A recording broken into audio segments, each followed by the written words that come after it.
To another episode of We're Not Wizards. We're not wizards. The slow version. And gate crashing tonight. He's a repeat offender. He's kind of slightly medical, you could say, but he's got a big enough personality to take up a room, but he's got small enough in stature so you can fit in your pocket. No, I'm not. It's the rather wonderful, the rather fantastic, the rather consistently successful Mr. Caezar Al-Jassar. Hello, sir. Hello. How are you? I'm fine, thank you. That was a very interesting introduction. Well, it was like tying it into your games, wasn't it? It's like it Lincoln. Was. It was Lincoln. It was like segueing. It was smooth. It was smooth like a bar of Galaxy chocolate that you've accidentally kept in your trouser pocket when you've been walking home from work on a day, and then you open it up and it's gone like that soft, squidgy thing. So you have to put it in the fridge to harden it up a bit, and it still tastes delicious. That's kind of like you. Okay, I think that's a good thing. I hope. You better hope it's a good thing. Yeah. Well, last time you were on, yeah, it was. Do you know what? It was actually before Dice Hospital. Was it before? I thought it was after. No. Actually, actually, that's a good point, because I just checked our Skype, and it was 21st of September we had that call or something. Yeah, something like that, yeah. Yeah. I think it was just before it all kicked off. I think you were just sitting there kind of getting prepared and getting ready, because I think we'd had the wonderful Peter Blinken had been on. And then it said, I really need to get Caezar on, this is embarrassing. And that was back in the time where I was still trying to set up something with Lewis Shaw, but that didn't happen until like 2 weeks ago. So it's all good. Finally talked to him. Excellent. I finally talked to him. And he's such a star. He's such a lovely guy. He's good lad. But you came, I mean, last time you came back, you did Dice Hospital, and it not only it became a bit of an emergency situation. It became, it didn't go from critical. It was like, it did well. I mean, that did bank and that did number, didn't it? I mean, yeah. I had to call in the doctor. How did you feel? I can't do puns as good as you. Sorry. It's just, I don't know. I think we just need to decide the time of death of that joke was. It was pretty poor. 21:49. Yeah. Call it. But no, I went on to do really, really well. You were kind of you kind of had that wonderful mixture of just the right amount of, I guess, publicity and noise that was going out there, and people were really, really impressed with. It seemed to be the artwork. There was a lot of nice chat about the artwork, and then it also kind of went the same way the community, because you had a really kind of rather kind of active community. Yeah. And also, people really seemed to like the game. So I mean, was that kind of weird after doing kind of Lab Wars, and then kind of that was, as we say, you did okay with that one, and that funded, and then and then you obviously took your break, and then you came back. You did Cauldron Master, and that kind of funded as well. And then, here's the thing, did you know, or did you have an inkling that this was the one that was going to do kind of really well for you? Was there a kind of a smell about the air, or a taste in the water, or did you feel a bit more springy in your step? I did, and I kind of got that inclination from two things, really. Firstly, when I started posting the front cover and some of the components up on Facebook groups, and the amount of response that we'd get from random people who were on these groups just saying, "Oh my god, that looks great." What was the other? That was the main one, really. And then the side thing was that we had so many people join the Dice Hospital Facebook group. People just joining it; they were just finding it somehow. And I mean, today we have something like 1,100 members on it, which is just crazy, just for one game. And yeah, I guess I did have an inkling that it was going to do well, and it kind of hit the middle of where I thought my highest expectations would be and what my lowest expectations would be.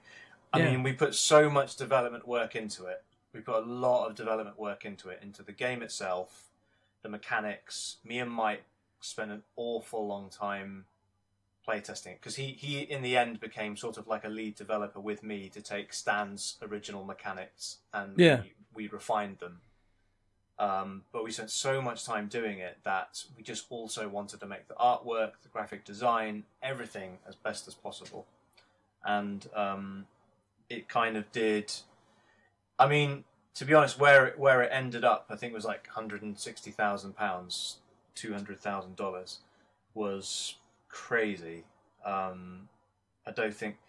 think in my most optimistic predictions that would have been amazing, and it came true. And I think it's just testament to the fact that if you try to think about what people want in a game, and listen to people as best as possible, because we did a lot of blind playtesting. We must have had about 100 blind playtesting sessions recorded, on top of our local ones. So, did that help? Did you think that helped then? Massive.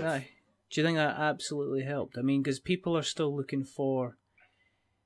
I can't look at a Kickstarter campaign and say that one's definitely going to do well. There's ones that I've thought, right, this one should fund within days and go on to kind of go crazy figures. Yeah. And then there's other ones. Okay, I mean, I'll give you, Wreck and Ruin. I'm still scratching my head over that one and saying, right, that's twice now. What going on here? Yeah, with that one, I always had a few reservations, and I would always privately tell Mark about Wreck and Ruin. I think the biggest issue with that is, and it's something that we at Alley Cat Games try to avoid, is it's a theme that has been done to death, really. And I think that's what he had to contend with when, with Dice Hospital, for instance. There aren't that many hospital games out there, especially ones at a gateway level. So, we did a lot of research. What hospital games are out there? Which ones are good? Why are they good? Why are some of the hospital games not good? And where could Dice Hospital fit in? And Dice Hospital fits in nicely where it doesn't really have any competitors. Do you think that was the main thing, or do you think it was something to do with the cute little ambulance that you had? Well, like I said, we did our market research. I think that's so important. So whenever we had a blind playtesting session, at the end we would ask them questions like, what do you want to see in the base game? Like, and we gave a whole load of options, please tick them. And then what do you want to see in a deluxe option? And actually it was Mike that came up with the idea of having the ambulances. And at first I was like, what would you use ambulance for? And he was like, no, you got to put the dice in the ambulances. And I was like, oh, right. So then whenever we gave this option to backers and we said, would you back this in a deluxe option? We had like 80% of people saying, I want an ambulance. So we had to make that a reality. I think it goes without saying, really. I mean, even if you float the idea of like some kind of little vehicle, because people are going to be driving that about the board. Let's face it.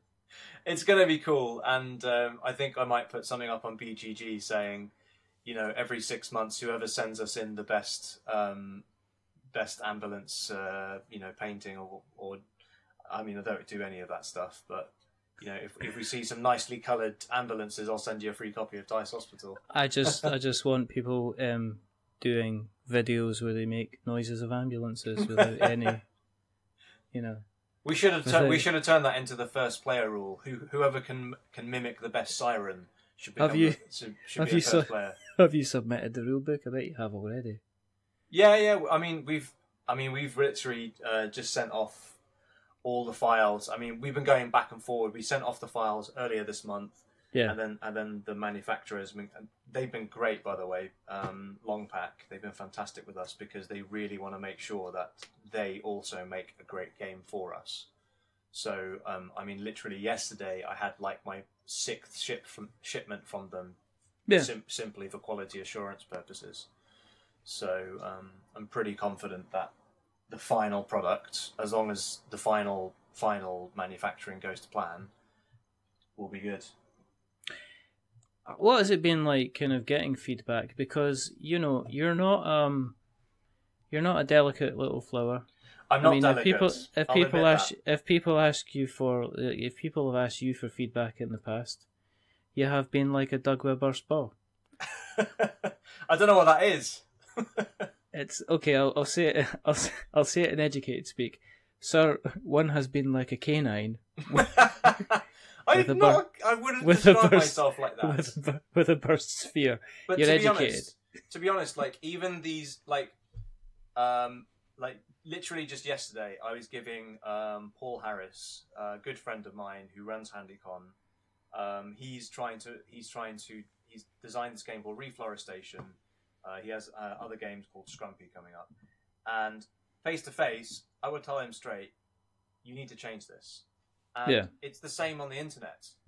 Whether it's on the internet or face to face, I will just tell people, like, it's not because I'm being mean or anything. It's because I want the UK industry to grow. I really do, because it doesn't make any sense that there are just a few good publishers out there. I'm not putting myself in that bracket. I would, like Modifius, Games Workshop, these are internationally recognized brands. Me and other people, we're not even anywhere near that. But I want us smaller guys to get to those levels, and to get to those levels, you have to have a certain sense of quality control about your own stuff. And you have to be willing to.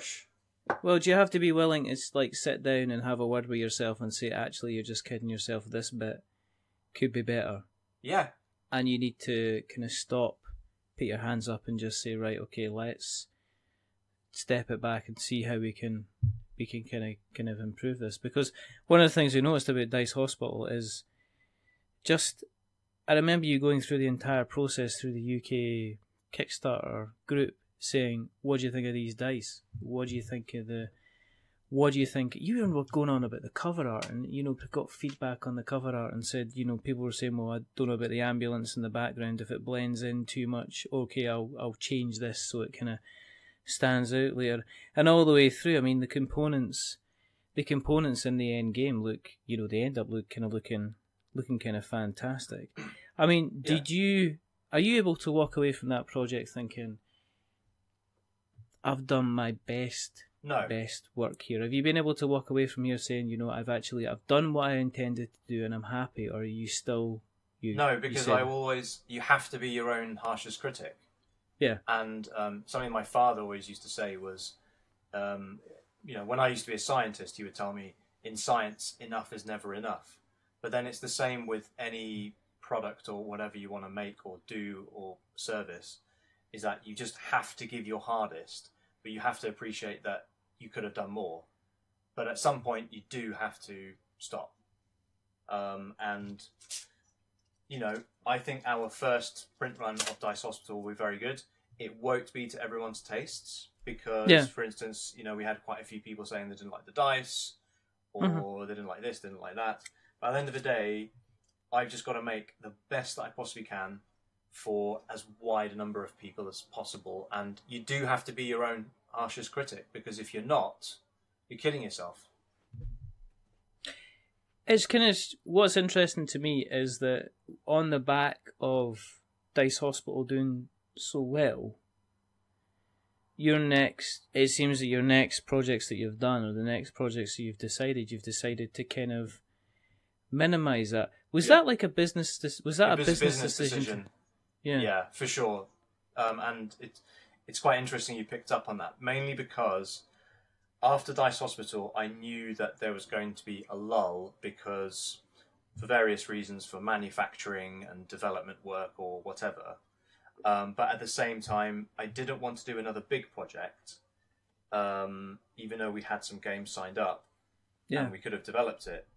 but instead I chose smaller projects. A, because previous backers for Dice Hospital, Cauldron Master, Lab Wars, they would be more willing to pay a smaller amount for a game rather than, oh, I'm going to pay another 40, 50 quid for a big game. Because it's a big ask, because they've already sunk 40, 50, 60 quid, depending on their tier, for Dice Hospital. Yeah. I can't possibly ask them again to say, please give me another 40, 50, 60 quid for another game, but you still haven't got Dice Hospital yet. I think that's unrealistic. So the compromise then was to say, okay, well, how about, while you're waiting for Dice Hospital, here are 2 new games. They're small, they're easy to develop on our side, they're finished games, they're really good games, but they're only going to be like 15 quid each. Is it not the also side of it is that there's too many expensive games on Kickstarter as well that you need to kind of keep in order to be attractive to certain crowds? You need to kind of keep an eye on your costs. I know there was I was listening to Unlucky Frog Gaming today, and Ben was talking about kind of price creep within the board game industry, and that, like, you know, even 3-4 years ago, and even myself, I mean, looking at kind of like Kickstarter projects that were, even at their biggest rate, they were going for like $80-$90, and now it seems like the really big projects seem to be rocking in it. I've seen 150, I've seen 180, I've seen 200, and at the end of the day, it's supply and demand, isn't it? Yeah. And if businesses think that someone's going to want to pay $150, that's a risk, because it's $150 to someone is like 4 or 5 days' work. That's a lot of money to some people. So if they think someone's going to pay $150, fine. But at the end of the day, if no one's going to buy it, they've just messed up. But if they think someone's going to definitely pay $150 and they get 3,000, 4,000, 5,000 backers, then clearly they've priced it right, because those people see value in the game being $150. Yeah, you've also got the reputation, though, in terms of the production side of things, because if you're talking about kind of like, you know, the guys are going to be producing good components, excellent miniatures and stuff like that. I guess the other balance is like, what would you do in terms of a game to bring out another game that you're going to be asking for another 50 quid? From you, I mean, you would have to... Okay, I guess if you look at, say Zombicide, okay, let's talk about that. Yeah. The core fundamentals of the game are primarily kind of be the same. Okay, you're going to get the same kind of artists in. I know that the rules are going to be slightly different for the kind of the latest one, but people are quite happy to get another game in the Zombicide series. They're quite happy to pitch up for a Rising Sun. They're going to be looking at, you know, when God Tier's coming out. You got God Tier and Steamforge. You got the Hellboy game coming out soon from Mantic, and these are all guys that, you know, it's going to be miniatures, it's going to be cardboard, there's going to be chits, and there's going to be dice. Whereas someone like yourself, would there not be more pressure for you to be more creative, to be able to go out and demand another £50 from somewhere, because you're still kind of building up your reputation as well? I think it's also important, you know, with that respect, to think about who your audience is. And I think my audience is becoming a lot more clearer, which is we clearly appeal to light medium gamers, people who will play these sorts of games with their gaming buddies, but they could also play it with their partner, or they could play it with potentially their family as well. So there's a whole breadth. The other thing we want to have is we want our games to be sort of, not all of them, but majority of them to be like gateway level, so that they will have retail presence rather than just sat on a shelf with a huge big box waiting for someone to pick it up. Yeah, because that's the route to Discountville, and it's also the route to when you run your next Kickstarter and you do a retail pledge. The guys that jumped in that time and are still and bought kind of, you know, a consignment at 25 or 50 off you, who now have got that half of that 50 still in the shop, and are having to cut it down and discount it in order to kind of get rid of it. Yeah. They're maybe going to say, well, I'm not wanting to, I'm not going to bother kind of this time. Whereas, as we always talk about the long tail on retail, Yeah, that for us is really important now. As our business continues to grow. And for instance, that's really prevalent with Dice Hospital, but also actually more so for our upcoming game Coral Islands, where I think it will do reasonably well on Kickstarter, but I actually think it will do a lot better in retail because of the type of game that it is, which is like a light family gateway game. One that gamers will enjoy because it's got Sabrina Miriman's art again. It's like got beautiful fish art, it's got coral, but you have to think about how, like, who is your audience, and our audience is light to medium, and I think you have to just play to those strengths.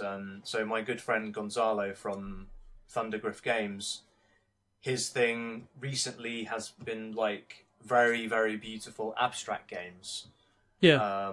And he has seemed to have found his own audience, and that's fantastic. But clearly, he's found a demand for beautiful abstract games, and he continues to do that. So I think he's bringing out another game called Tao Long. Not Tao Long. I can't remember the name of it. But essentially, it's like a beautiful like garden making game. It just looks beautiful. Just his typical style. But let's find out. Was it? Let's find out. Let's find out right now. And then what I could do. And then I can try and pretend I'm going to edit this. What's the name of the What's the game of the company again? Thundergriff. Thundergriff Games. Thundergriff. You should have him on. He's a really nice guy, and actually, he really helps us out. Us guys in the UK. You make the introduction, and I will find the time to have a chat. Let's just there we go. Tang Garden. That's it. I've seen this. Yeah, it looks absolutely brilliant. But I'm just looking at it now, and he did make Tao Long, Dead Man's Doubloons, Spirits of the Forest Overseers. So he knows his stuff. This looks absolutely fantastic. Do you know the trees remind me of? Photosynthesis. Because it could help if I could say. You're obviously going to be able to say photosynthesis because you're a scientist. Yeah, but then I mean you go, but then you go and then you go down the pocket route. Yeah, which was interesting because I thought, as I say, for me being super business professional man, I looked at this and I thought, here's a guy that's not. You're not doing like a risk thing, but you see this on Kickstarter as well. You see it like on, say, like what Frank's doing at the moment. And obviously he's taking the big chunk and he's running with the expansion to City of Kings, but also at the same time he's doing Valoran Gardens as well. Yeah. Hello, Frank. Hello, Frank. Hello, Frank. You lovely, lovely man. Good lad. He is a good lad. We like him an awful lot. But then as I say, you've kind of gone, as you said, you gone the sensible option and you went down the pocket kind of route as well. I mean, what happened was that? I mean, how did you go from? I mean, were you looking around for you said you're looking around for a smaller game. Yeah. So how did you end up getting involved in Pocket Sub and Pocket Pharma? Pocket Pharma, yeah. Well, as time was approaching for Dice Hospital, I really wanted to make sure that we had things in place for 2018 by the end of 2017. And essentially, I spent a long time during 2017 and the lead up to Dice Hospital and afterwards looking for games. And it just so happened that Gonzalo told me about the Pocket Sub game because the designers had pitched to him because they were the designers who designed Dead Man's Doubloons. Oh, right, okay. Yeah, and he said that he would have taken it on himself, but he had probably he thought he had made too many abstract games for that line, so he was just like, Caezar, do you want to take a closer look at it yourself? So I was like, yeah, okay. And then did it excite you at the time? I mean, were you kind of like, oh yeah, this is going to fill in a treat, this is going to definitely fill a gap, or were you kind of like, well, we'll kind of see, I'm not sure? Well, what happened was that when I came back from Gen Con, I decided as a something, like a business development sort of idea, was that I need to get more people to help me out with what games are good and what games aren't good, basically. So to that end, I contacted my good friend Brett Gilbert, and I just said to him, "Do you want to join up with my company, as a sort of employee type thing, and become a lead developer with me? And essentially, your role will be to judge what games are good enough to take on."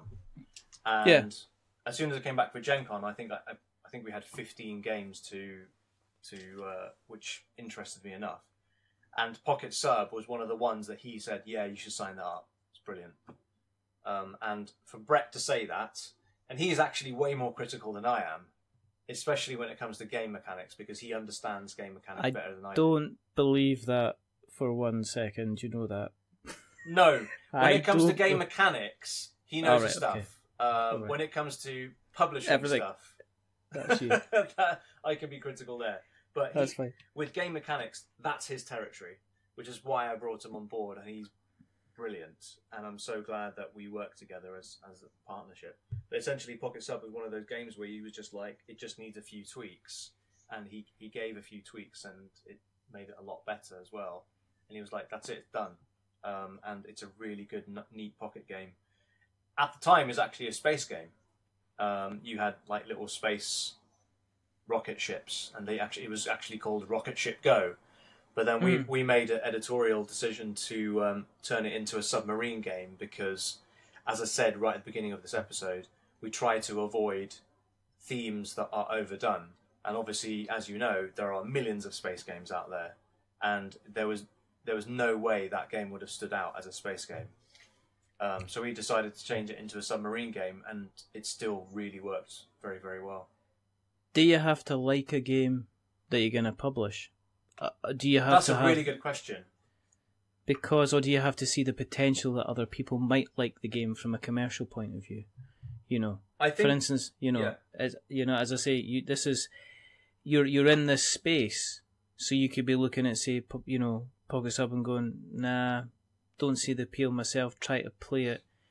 Cooley could be playing it with you. Yeah. She could love it and think it's fantastic. And Brett obviously loves it as well. And you're like sitting there going, "This isn't lighting my fire," probably because it's underwater. but I see the potential in it. I think that's a really good question, and it's really dependent on the publisher. I try to. If I personally like the game, then yes, I'm going to like it a lot. But I've done that in the past where I've personally liked a game and I thought this is going to be a hit. But then when I've play tested it with other people and they don't care about theme or whatever, and they want to make sure that the game mechanics are good, they'll come back to me and say, "Actually, this is not a very good game." Mm-hmm. So now I've taken more of a level-headed approach where both ways, if I don't personally like it, but then other people are telling me this is brilliant, sign it up, then I'll trust their opinion, especially if we start playtesting it beyond our little internal group of friends and colleagues. With the lessons that you learned in Dice Hospital, was it really important for you to get kind of Pocket Sub out in front of as many people as possible then? Because it sounded to me like that was the thing that really clinched it for you. I mean, you did the marketing extremely well on Dice Hospital, and there was a lot of noise and things like that. But it sounded like the playtesting, the affirmation of people saying, "No, this is actually a really, really good game." Did that make you decide, well, this time, yeah, we're going to go out to the kind of the playtesting crowd again? Yeah, for sure. And I take this approach with all our games now, which is just, we play test it in-house, and then when we feel like it's good enough and the rulebook is decent enough, we'll put it out publicly. Unfortunately, with Pocket Sub, it transpired that our first round of play testing, and this was really good to know, was that the rulebook was completely illegible to most people because our play testing results kept coming back, and they kept coming back with like really bizarre comments about rules that they thought existed but actually didn't. And that was a really good lesson to me, which was that if you think the rules are good enough, you need to make sure, even before you do the blind playtesting, get someone to look at the rules of the book, of the rule book, and then come back to you and tell you what they didn't understand.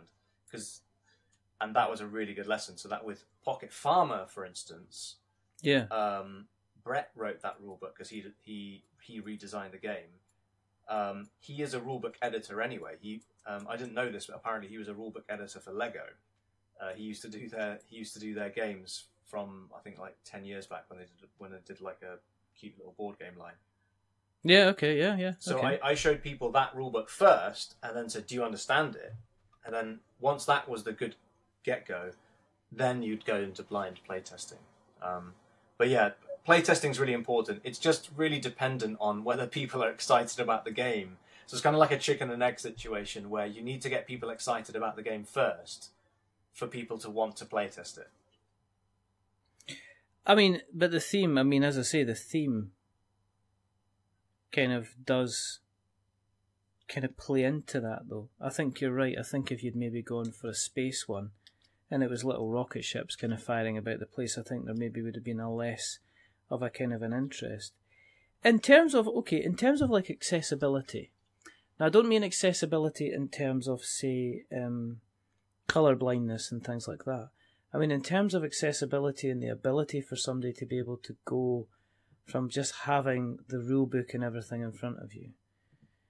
Is that something that you kind of taken into consideration? Because one of my biggest, I mean, thank goodness for Rodney Smith, bless him and all who's selling him. Yeah. But there's several games that I would not have been able to play because the rulebook itself is an inaccessible mess in terms of taking people through and actually saying, okay, if you want to play around, this is how you play around, and then let's introduce things as they go. I think I've said this before, one of the best kind of introductory games to me in terms of getting you to learn the game was always Mechs versus Minions. Right. I still kind of, doff my hat to whoever, sat down and decided that was the way that they were going to allow people to kind of learn the rules over several rounds instead of just through kind of a straight kind of first play. So, is that something you take into consideration? Because it's a micro game, it's a pocket game. Yeah. So was that the thing? You said, I need somebody to be able to pick this up in 5 minutes, run with it, and then I'll be able to tell if they're going to have fun or not. Yeah. So we took two approaches with that, which was something I didn't do too much before, which was literally going to sit down and watch people play my game, but without telling them how to play the game at all. And I just gave them the rule book. And I watched Matt Dunstan, which is quite a famous designer in his own right, take my rules for Pocket Sub, and then play them with Anthony, who's recently had a few games published as well from our local playtest group. They both playtested it, and even those guys, they were not able to understand certain parts of the rules. So I learned something new, which was local blind playtesting, where you just sit down and just watch people, is also valuable. Yeah. But yeah, accessibility of the rulebook is also very important, and that's why I hire Paul Grogan to do my rulebooks. Paul. Yeah. Good old Paul. We like Paul. We've got to say sorry to Paul because Mike went through something awful. Mike Barnes went through something awful on the last time he was on the show. Right. So we love you, Paul. You're fantastic. And he's really, really good at what he does. He is. I really enjoy working with Paul. He's very hardworking. Like, whenever I'm messaging him, he's whatever time of the day it is, whether it's like 8 a.m. in the morning or 11 p.m. at night, when I Facebook message him and say, hey, Paul, something about a rule book, he'll say, sorry, I'm busy, but go on, tell me what you need. I'm just interrupting you. Yeah. Kind of halfway through. Yeah, but he's very, very good. And actually, since Cauldron Master, where he did that rule book for us, and now he's done... So I figured out, he tallied up how much I owe him for the invoice, and it turned out he'd worked 36 hours, not straight, obviously, but 36 hours on the rulebook, editing it, advising, etc. So I'm hoping that the Dice Hospital rulebook will be fantastic based on the amount of work that both me, him, Mike, Stan, Bez has done a little bit of editorial work there. So yeah, it's really important to get it right, because especially if you've got a hyped game as big as Dice Hospital or Subterra, Gloomhaven, so important to get that rulebook right, because if the rulebook is right, you can get straight into the game, and if they like the game, they'll tell their friends about it. And I mean, obviously with Pocket Sub, a lot of people like the game because you funded pretty much close to kind of like it was. It was basically a 3,000 goal, and you got £20,000. Yeah, you did well. I was. Did you surprised. set a low goal? Did you set a low goal after the success of Dice Hospital? Did you set a low goal for it? And there's so you didn't, because I think it seems to be a trend for people to say, well, let's just set it for a little bit of a lower goal and then hit the funded button, and then that helps us with kind of like funding even further. But it did really, really well. It did. I wasn't expecting it to do that well, if I'm being perfectly honest. Mainly because I wasn't sure how many of my previous backers wanted to dip into their pockets. But I wanted to say thank you to them, and I said, look, if you do back Pocket Sub and Pocket Pharma, I will give you free promos attached to those games. Yeah. And in the future, people will have to buy them. So you're getting it for free. And a lot of people like that. They were like, I want that promo, and the price is a low price point for the game.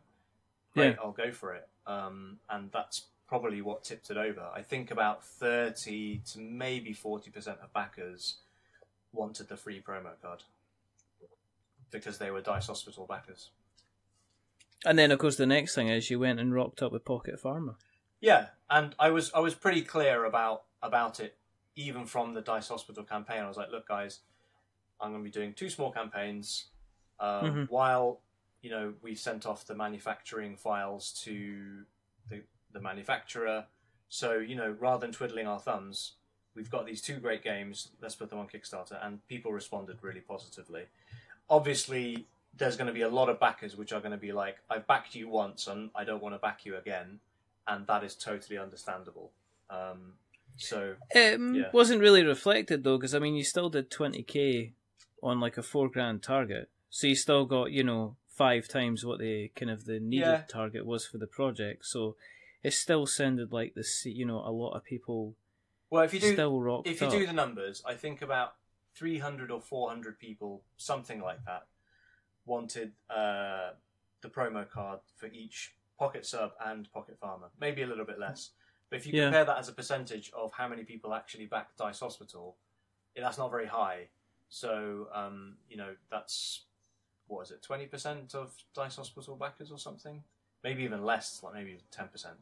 So, but in all fairness, considering that Pocket Sub is a very small abstract game and it's kind of like a war game, it's completely different to Dice Hospital. So to even get 10% of Dice Hospital backers and they haven't received Dice Hospital yet was really pleasing to see, and it just goes to show that a lot of people have a lot of faith in us, and that's really not. I think for me that was the most nice thing to see, was that people have faith in us, and I really like that. Yeah, it's building the brand and kind of like building the, building the trust, so that when somebody sees a game. But I guess you've also got the kind of the risk level as well, because, Pocket Pharma was only £14. Yeah. That's a really Pocket really Sub was only nice, 11. Yeah. With really, really nice prices. It's a kind of again, it's one of these things where you see nowadays a lot of Kickstarter entry levels on the bigger projects to say, well, if you give us a tenner, you'll get a lot of digital stuff. So for you to be saying, well, if you give us £14, you get the entire game. Yeah. That's a very, very attractive thing. And I think also people like the micro games, and not the micro, but the smaller games, the ones they know that they're definitely going to play, the ones that they know they're definitely going to get to the table as well. I think that's a big consideration. I think if you look at Jelly Bean games, Peter Hayward? His speciality is doing these small, beautiful, almost micro games. But I have noticed that as his campaigns have been going on, less people have been backing his campaigns, not because of the quality of his games. His games are good, but I'm thinking that Kickstarter backers are getting a little bit tired of these smaller games, because obviously, you know, all of us have maybe, you know, at least 5, 6, 7 of these smaller games. So I was always worried that maybe the Pocket range from us wouldn't do that well.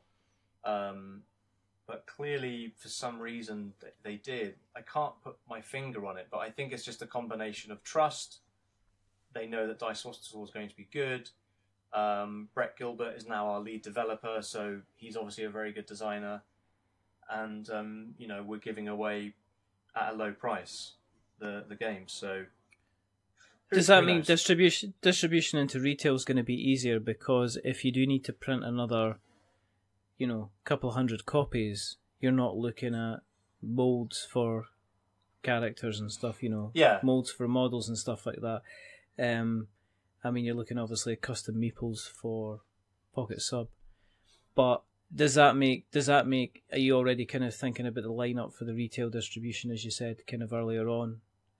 Is that? I mean, is it easier to get a retail distribution kind of situation lined up for the Pocket games than it would be for Dice Hospital, or have you not seen that? I think it's. Well, I'm actually meeting up with Asmodee on Monday to discuss distribution of our games. I have a good relationship with them anyway. And their main buyer, John, is actually, by sheer coincidence, really good friends with Mike, the designer of Dice Hospital. They've reassured me that they think that it's going to do super, super well in distribution. Yeah. But in terms of the Pocket games, I don't know. I don't know what these distributors will expect, because essentially I'm still a new guy, right? You know, I'm not an established player.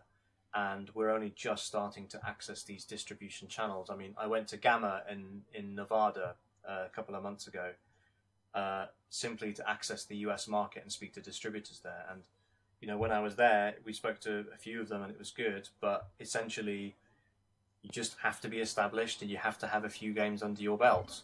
So I just have to be patient and hope that Dice Hospital does well, so that distributors will start buying our other games, our Pocket games, our family-friendly games, our Euro games, etc.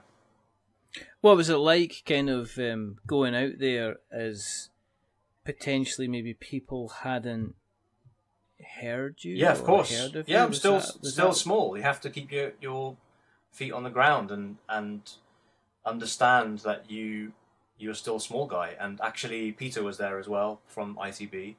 And we spent a lot of time together chatting and just talking about the business and industry.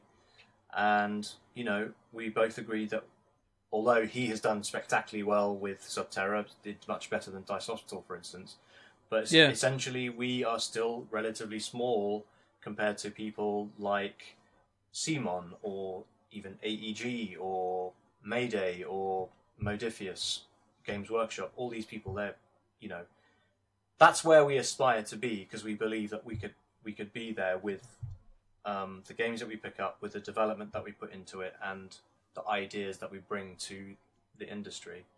But you just have to keep real, and that's why, like I said right at the beginning of this conversation, you have to be your harshest critic, because if you yourself, you're not going to pick up your own game from the shelf because it doesn't stand out and it's not a theme that you're interested in, why should anyone else buy your game? It's literally as simple as that. And if you're not being real with yourself, then your business will go down the drain. Or it'll sink into the sea. Or it'll sink into the sea, or we'll get mined or something, or maybe the drugs will destroy maybe it. near an island. maybe near some kind of coral reefy type island thing. Exactly. Season, please, I'm laying these out for you like beautiful cucumber sandwiches, and you should be snapping them up. I hate cucumber sandwiches. That'll probably be why you didn't get the segue. But next project that's coming up. It's well, hopefully by the next project, everyone should have received at least Dice Hospital, and if we're super duper lucky, Pocket Pharma, Pocket Sub, possibly. Cool. But the next game is called Coral Islands. It's actually quite interesting. It's a 2 games in 1 box. So the two games in them are both dice stacking games. And what happened was I was pitched this dice stacking game at Gen Con last year by some friends of the designer, and the designer had actually passed away. So his friends... oh my goodness. Yeah, so his friends, they're Black Straw Games. They're the guys that were behind Spy Club. So Sarah Graybill and John Schulters, and Johnny as well, I forget his surname, Caitlin, I think. Yeah. They showed me Rohan's game, and at first it was basically a science-themed cube stacker. And I was like, ooh, a science game, because obviously, we like your science. We like science games, right? Yeah. And they were like, take it away, tell us what you think. And I showed Brett, and I'm not even kidding. After we finished the game, Brett was like, sign that up.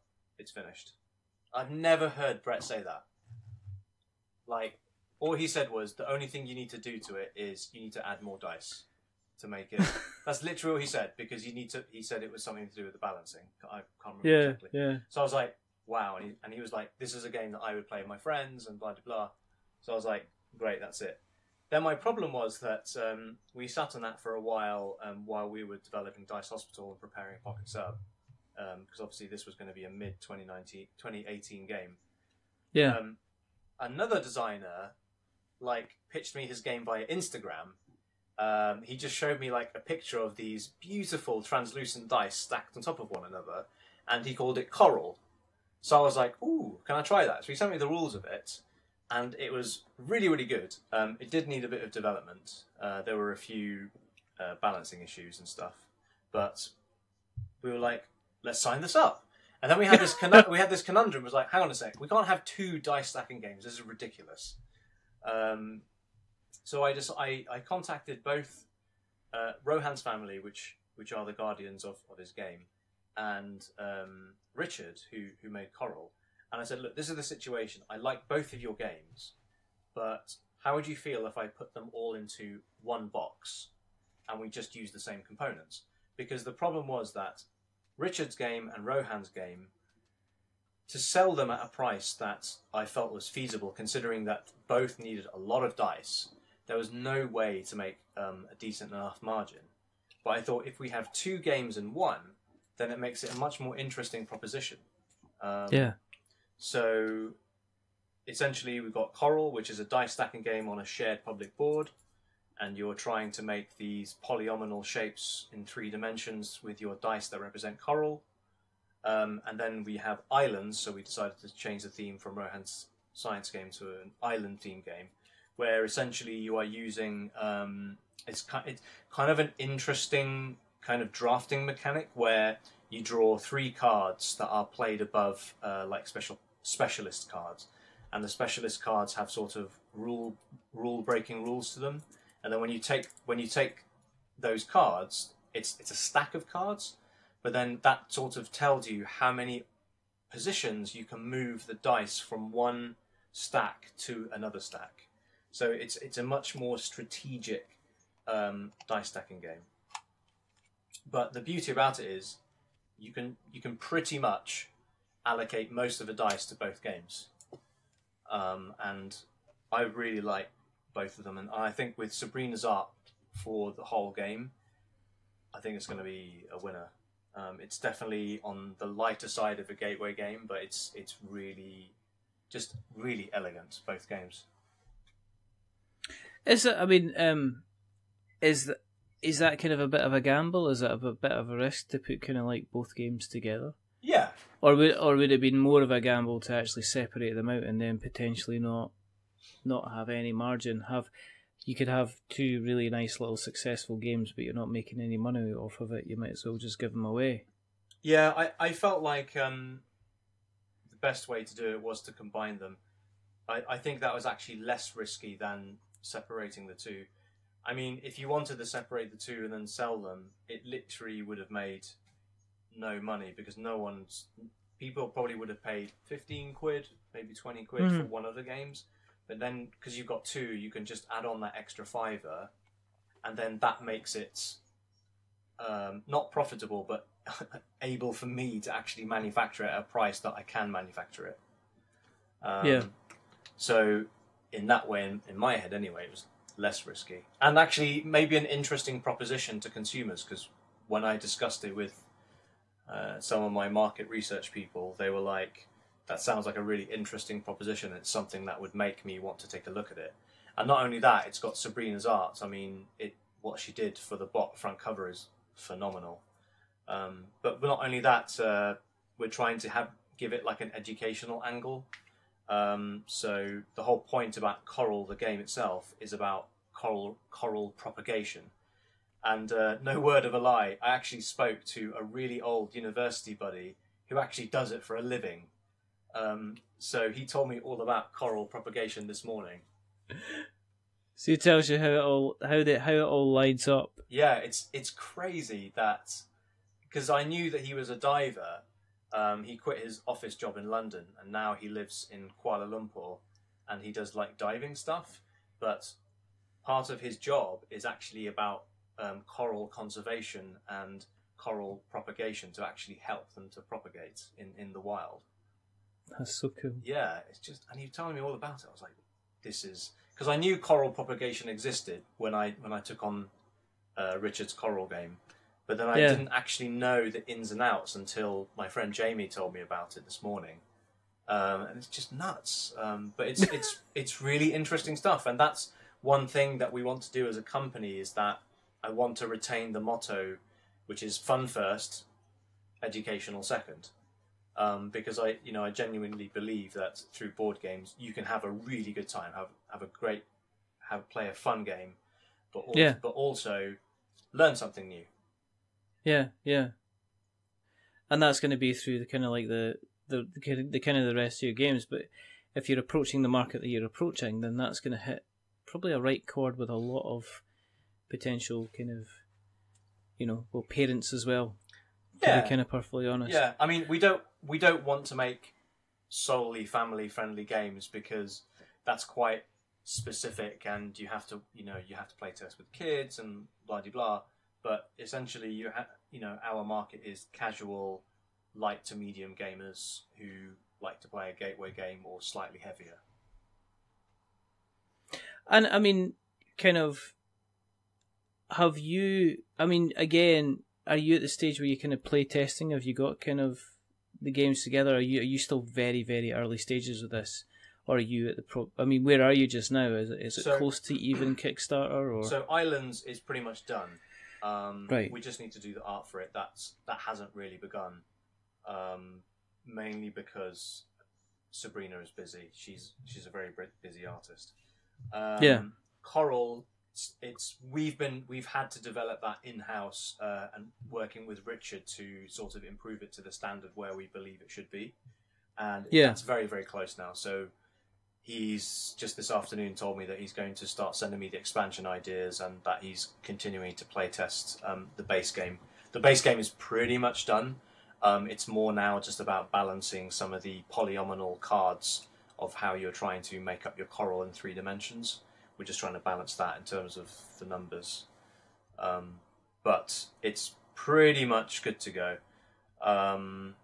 It's just, I guess, now just trying to get the art, preparing it for Kickstarter. And because now we were originally going to do it for June, but then I thought I should just wait until everyone's got their copies of Dice Hospital. So that will be, July and August when everyone gets their copies. So hopefully September will be a good time to start it, because August is like death month for Kickstarter. Yeah, it's kind of strange. I know a couple of folk last year that kind of just went, "Oh, yep, you're releasing in August." Yeah, and it's like, yeah, it can work. Right. It can work, and I'm not saying you'll fail, but I'm just saying that if a large portion of your backers are going to be on holiday or visiting family or not accessing the internet, why would you cut off 20-30% of your market when you could just wait a month or 2 months, and then they'll be back on it and they'll be like, "Oh, I want to back that." I mean, in terms of you actually playing the game, I mean, are you looking on this from a sense of fun? I mean, have you sat down thoroughly enjoyed Coral, thoroughly enjoyed Islands? Yeah. Or are you still slipping back into the kind of, I need to be focusing on the business aspect of this? I mean, is it difficult to... It is difficult because obviously with games, when you sign them up, you do need to do a lot of development, and that means that even though the designer may have done hours or days worth of playtesting, you still need to do your due diligence and make sure that you try to break the game on your end. And that's why I'd go to the Cambridge playtest group, or I'll test it with Bez, or I'll test it with Brett, test it with David Turksey. He works for us now, and etc. So it's, you know, if you're going to be playtesting a game often enough, you'll start thinking, this is annoying. But, you know, that's with any game. But when it comes to an idea that comes out of it, and you go, because we actually came up with the polyomino idea of actually turning Coral from just a simple die stacking game to actually trying to form actual shapes. You know, when you create little development ideas like that, which make the game significantly better, you think to yourself, wow, this is awesome. We took a really good game and now we've made it even better. So it's those little eureka moments that really make it worth doing. And you keep on mentioning the B word. What's that? The Bez. Yes. And is she kind of... What's her place in this? She's my project manager. She's my developer. She is a master of all, and I am a master of none. So Bez comes to work in my office every Wednesday, and we will sit down and we'll discuss what ACG's been doing, and then I'll say to Bez, this is what needs to be done. She'll give her opinion on things. I'll listen. I'll take it on board, and we'll come to an agreement about what she should be doing. And actually, she's been fantastic because she brings on board this extra sense of experience, and she always comes at things from a different angle than I do. And although technically I'm still the boss, I very much see Bez as a partner in the projects that she's handling. So she has been developing Pocket Sub, the rulebook, developing and nurturing the relationship with the manufacturer for it, like how big should the box be? What about the tokens? What about the expansions? How do they fit in all this? So, and I think she's very much enjoyed that, and it's been really great having her on board. It's a sense of fun.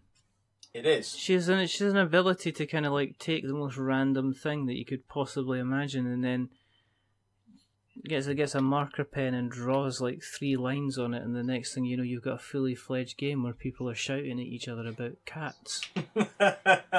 Yeah. It's just this kind of rampant imagination that goes like to the moon and back, and then comes back saying, "Oh, I got some stardust while I was on my trip to the moon. Here you go." And you're just like, how'd you do that?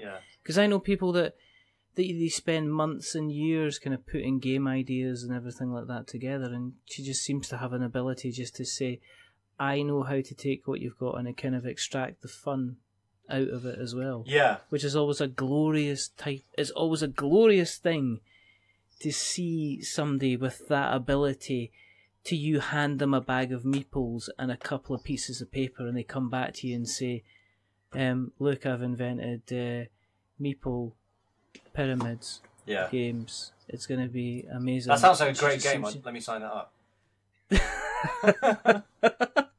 But it's going to be a fantastic game. In all seriousness, though, she is a perfectionist. And and like, I wouldn't call myself a perfectionist. And then I met Bez, and she came to work for us. And I just thought to myself, wow, I need to up my game. Mainly because she was like, have you thought about this? Have you thought about that? And I was like, no, I haven't thought about that, actually. And I was like, wow, I need to sort that out. So, but it's the commitment as well. Yeah. You can tell that, you know, there's 17 points during the process where everybody else would hold up their hands and stop. and Bez just keeps going on through it and says, okay, I've reached number 0.15, I've got 2 more to go, but they're the most difficult ones, but I'm going to go ahead and do it anyway, regardless. Yeah. And do you know what? I'm not being funny, but if somebody was out there with a really big budget, I would love to see what Bez would do on a huge budget, where you just put them in a room and said, okay, here's X amount of thousands of pounds, what are you going to do with it? And just to see what she would create. I think that's why she wanted to join up. I think because she knows that our budget is bigger than hers. Obviously, she literally operates on a shoestring budget. And that's what makes it interesting, is that she can make something amazing out of nothing. And I think that's why also she wanted to work for us, to see how far could she go with her development skills to make something with a big budget. And it's just been great having her on board.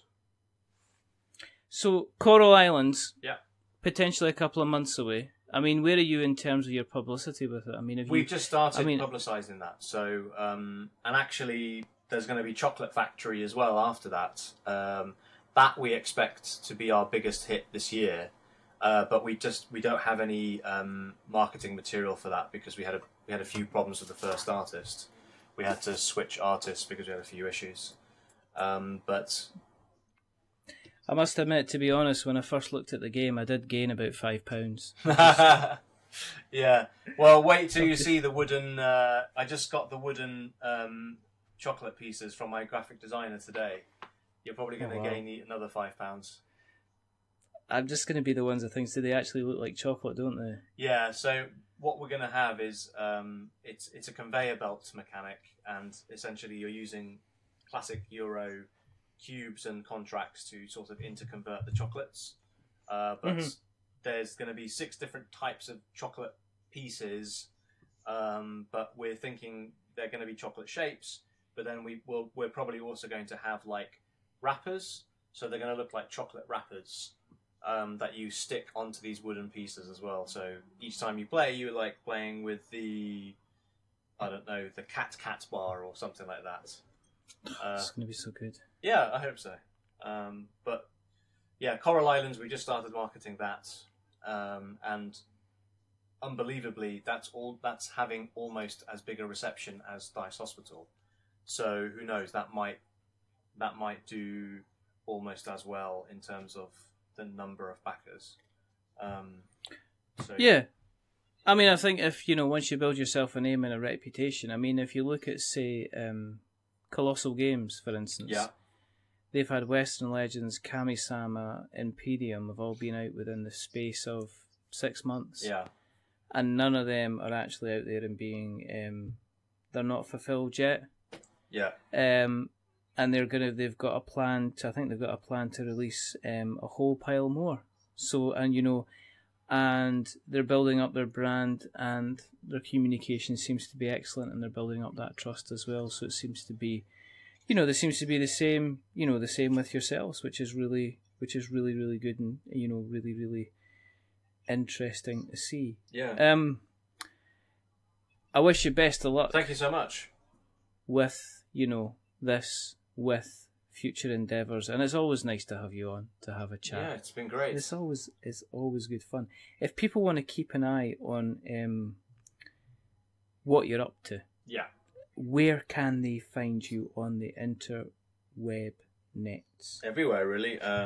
We're on Facebook, we're on Instagram, Twitter. We have our webpage, alleycatgames.com.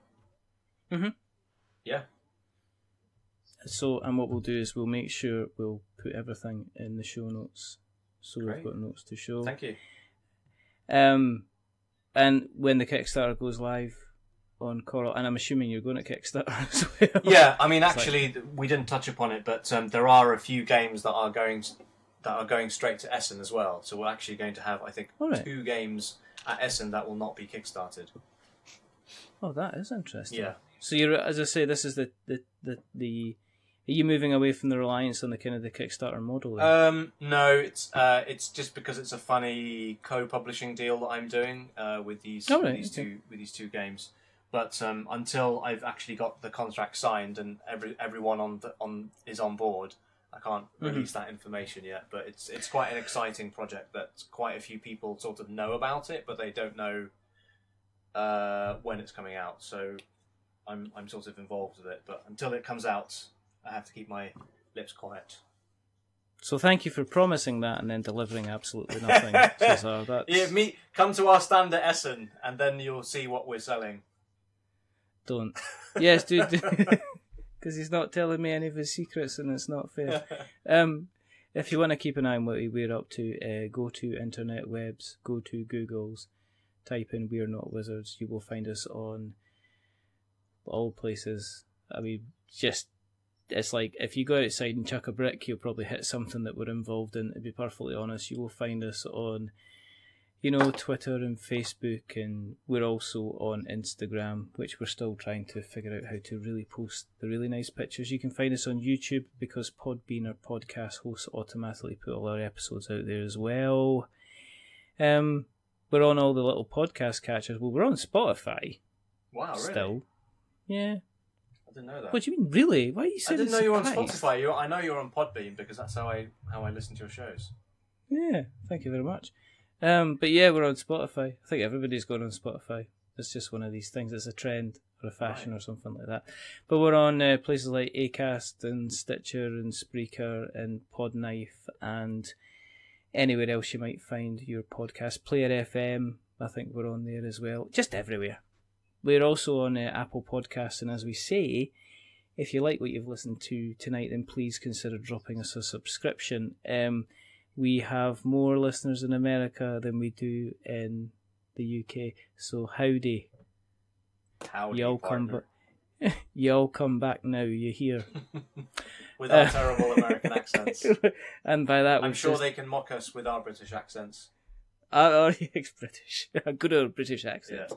Now remember, if you are liking us and you are on Apple Podcasts and you are going to give us a rating or review, remember to don't give us 10 stars, because that makes us rather arrogant and big-headed. Don't give us 1 star, because that does make Mama cry. But give us something in the middle, like a 5, because it's average, and we are decidedly average. Oh my goodness. But the person who's not been average is the rather wonderful. He's the rather amazing. He's the consistently successful Mr. Caezar Al-Jassar. Thank you. Thank you very, very much for coming back on. Thanks very much for having me. And I wish you all the success with all these lovely little projects coming out and for the rest of 2018. There's only 2 more things to do. The first thing is to remember that we are many things, but we're not wizards. Are we wizards, Caezar? No, you're definitely not. Definitely not. And the second thing is to say goodbye. So, it's goodbye. It's goodbye from him. Goodbye. And it's a goodbye from me. Remember, stay safe, roll 6s. And, you might have been underwater. You might have been in hospital. You might even been a bit pharmaceutical. You might have been involved in a cauldron. You might have been involved in a lab war. But if you want to get nice and gentle and relaxed and feel the sunshine in the next couple of months, you'll be able to get involved in the Coral Islands and then stuff your face, hopefully, with some chocolate. But until the next time, goodbye.